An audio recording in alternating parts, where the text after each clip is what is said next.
છે જે બહાર દેશ પરદેશ ગયું છે?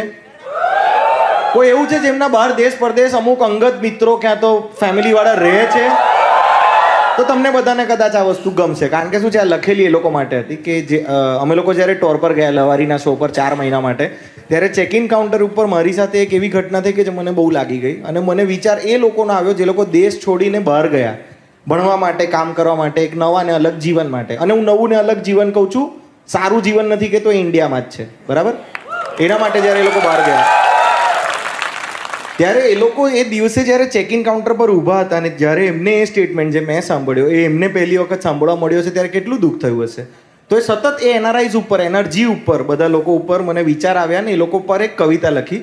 સતત પ્લેનમાં બેસીને એમના વિચારો ભેગા કરીને એને કવિતાનું નામ આપ્યું 23 કિલોની બેગ.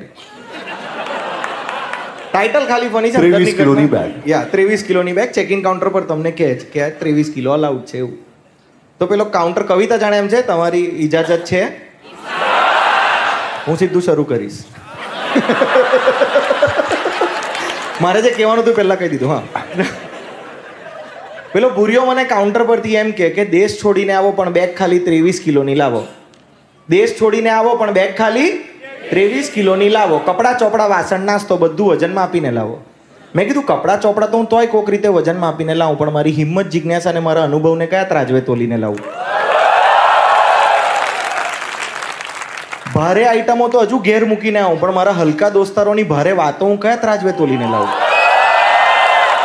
ખરીદેલી વસ્તુઓ તો તોય કોઈક રીતે વજનમાં આપીને લાવું, પણ મારા મા બાપનો પ્રેમ, આશીર્વાદ અને વહાલ કયા ત્રાજવે તોલીને લાવું? ભૂરિયા સાંભળ, તું કહે ને તો આખો દરિયો આવડા ખોભામાં ભરીને લઈ આવું, આખો આકાશ એક ફુગ્ગામાં ભરીને લઈ આવું, પણ મારા આખા જીવનને ખાલી 23 કિલોની બેગમાં કેમ નો ઠૂસીને લઈ આવું? વાહ.